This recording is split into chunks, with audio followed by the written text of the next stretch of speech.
저는 자신에 대해 아주 단순해지는 법을 익히는 것이 중요하다고 봅니다. 그런데 사실 이는 가장 어려운 일 중 하나입니다. 우리는 단순하지 않기 때문입니다. 마음은 복잡하고 두뇌 또한 정교합니다. 어떤 행동을 해야 하는 이유와 하지 않는 이유는 수없이 많습니다. 여기서 말하는 단순함이란 더러운 넉마를 걸치고 살라는 뜻이 아닙니다. 직접적으로 인식하는 것, 다시 말해 분명하게 보는 것, 그리고 바라보는 것이 곧 행동이 되는 단순함입니다.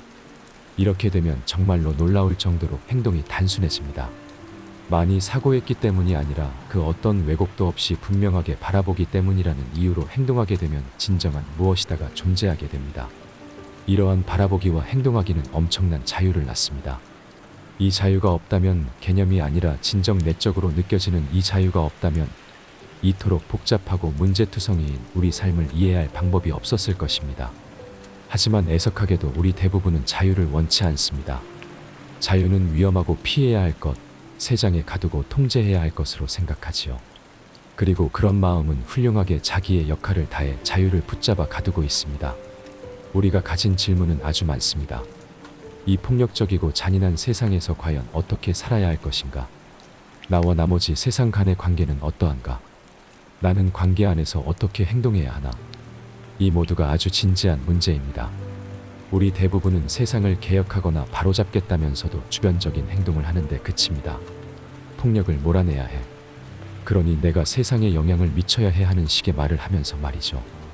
그가 개념에 매달리지 않고 실제로 폭력을 쓰지 않는다면 그는 세상에 커다란 영향을 미칠 수 있다는 것이 제 생각입니다. 매일 내면의 평화를 유지하며 살고 경쟁심이나 야망, 질투심에 빠지지 않는다면 말입니다.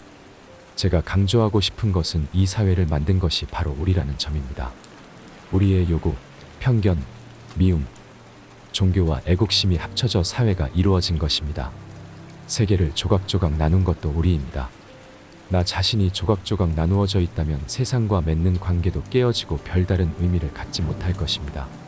반면 총체적으로 완전한 존재로서 움직인다면 세상과 전혀 다른 관계를 맺을 수 있습니다.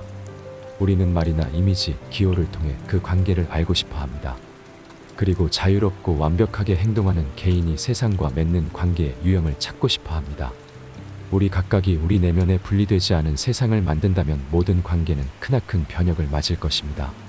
결국 가치 있는 변화, 의미 있는 행동은 모두 우리 개개인 안에서 시작되어야 합니다. 내가 제일 먼저 변해야 한다는 것이죠. 자연에는 무엇이 있는지, 세상과의 관계란 어떤 구조를 가지는지 등을 바라보아야 합니다. 바라보는 것이 곧 행동하는 것이니까요. 이렇게 되면 세상을 조금 다른 마음으로 살게 됩니다. 그 마음이 바로 종교적인 마음입니다. 종교적이라는 단어를 어떤 뜻으로 받아들이실지 모르겠습니다. 제가 말하는 종교는 당연히 조직화된 믿음이나 선전체계, 교회, 성직자, 각종 의식을 의미하지 않습니다. 이런 것은 종교가 아닙니다. 저는 종교가 그것과 전혀 다른 어떤 것이라고 봅니다.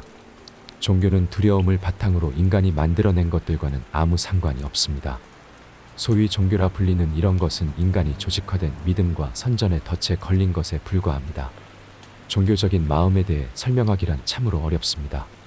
여기에는 너무도 많은 요소들이 개입되기 때문입니다. 물론 종교적인 마음은 그 어떤 두려움도 없는, 그리하여 안정의 느낌 또한 없는 마음의 상태입니다.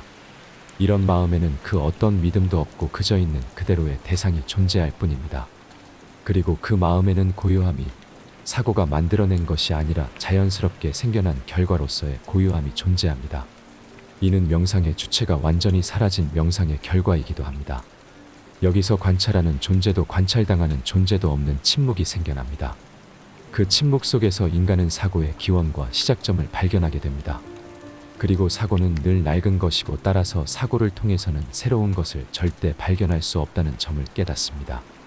침묵 속에서 이 모든 것을 발견하면서 에너지를 얻습니다. 갈등의 에너지, 열망, 탐욕, 질투로 인해 생겨나는 에너지가 아닌 그 어떤 갈등에도 구애받지 않는 에너지입니다. 이 모두가 바로 종교적인 마음입니다. 이를 깨닫지 못한 사람들은 마약에 기대기도 하고 다양한 경험을 꿈꾸기도 하고 다양한 이념과 주의에 빠져들기도 합니다. 하지만 이런 것으로는 종교적인 마음을 얻을 수 없습니다. 따라서 중요한 것, 여러분이 잠든 늙든 상관없이 중요한 것은 지금 바로 이 순간의 삶의 전체 과정을 다른 수준으로 다른 차원으로 옮기는 일입니다. 우리가 강연을 듣는 이유는 무엇입니까? 새로운 개념을 얻고 배우기 위해서입니까? 단순히 호기심을 만족시키기 위해서입니까? 혹은 강연자의 말을 통해 자신이 누구인지 깨닫고 발견하기 위해서입니까? 어딜 가든 청중들은 많은 말을, 이론과 가능성을 그저 듣고만 있습니다. 놀라운 일입니다. 여기서도 똑같은 상황은 아닐지 걱정이 됩니다. 여러분은 청중석에 앉아 단상 위에 강연자를 쳐다봅니다. 참으로 기묘한 상황입니다. 만약 우리가 세상을, 그 복잡다단한 일들을 바라볼 줄 안다면, 또한 우리 자신을 바라볼 줄 안다면, 우리는 강연회에 참석하는 일도, 남의 말을 듣고 배우는 일도 없을 것입니다. 우리 안에 인류의 전체 역사가 다 씌어 있으니까요. 그 고난과 투쟁의 역사를 분명하게 읽을 수도 있을 테고요. 우리는 다른 누군가가 나타나 바라보는 방법을 가르쳐주고 끝없는 투쟁과 고난을 끝낼 길을 알려주리라 생각합니다. 하지만 외부적으로 또한 내면적으로 관찰한다면 절망적으로 복잡한 비참한 삶에 대한 이해의 열쇠를 전해줄 사람은 아무도 없다는 점을 깨닫게 될 것입니다. 오늘날의 현실이 어떠한지 상세하게 또한 총체적으로 알려주는 단서들은 분명히 존재합니다. 다만 우리가 듣고 보기를 거부하고 있을 뿐입니다. 다시 말씀드리건대 저는 여러분에게 가르쳐 드릴 것이 없습니다. 새로운 철학도, 새로운 체계도, 진실에 이르는 새로운 길도 없습니다. 현실로 가는 길은 없습니다. 인간이 만든 많은 길은 그저 공포에서 탄생한 것일 뿐, 실제로는 전혀 길이 아닙니다.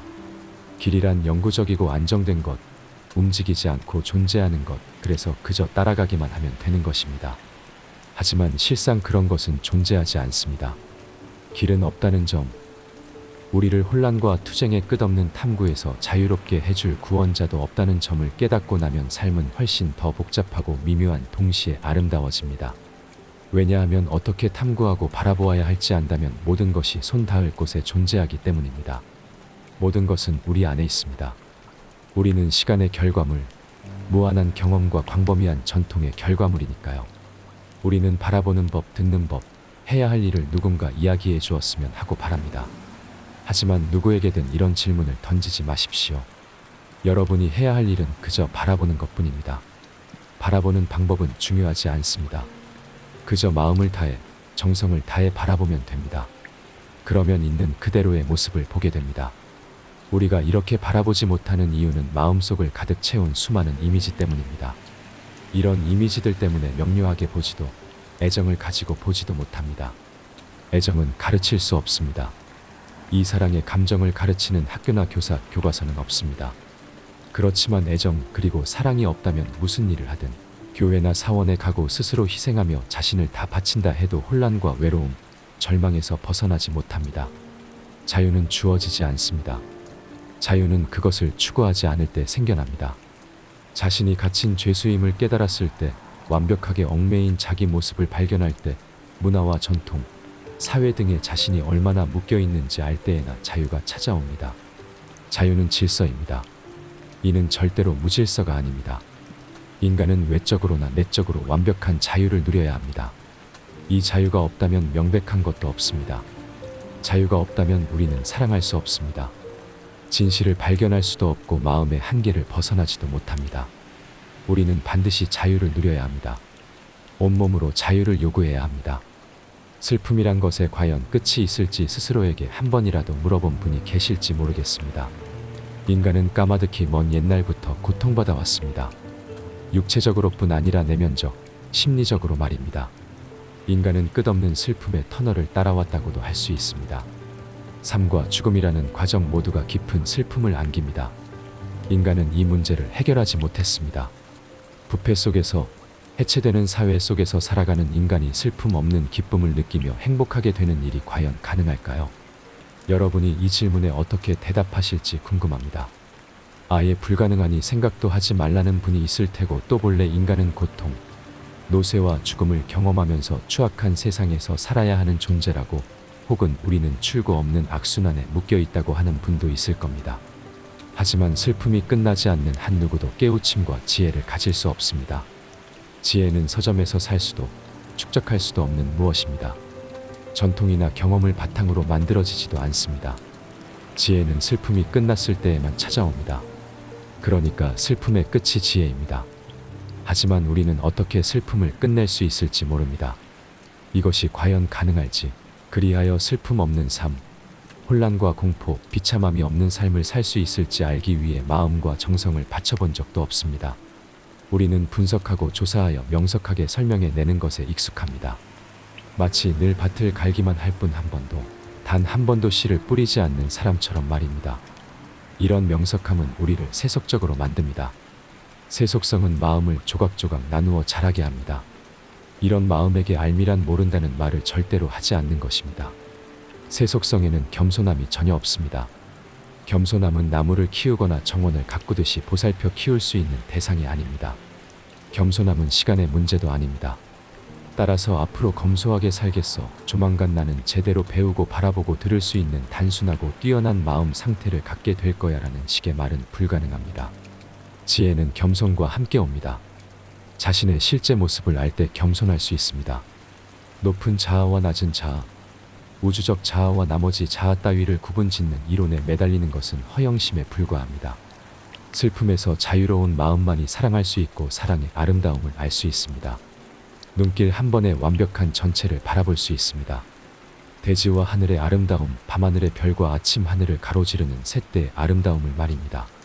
이런 것을 흘깃 보고서도 그 아름다움을 아는 것, 이것이 또한 사랑입니다. 만년 동안 존재해 온 인간의 마음이 단 한 번이라도 슬픔이 전혀 없는 상태에 놓여본 적이 있을까요? 이런 질문을 던지자면 겸손함이 필요합니다. 또한 경험의 구조와 본성을 이해해야 합니다. 인간은 매일 매 순간 수천 가지 경험을 합니다.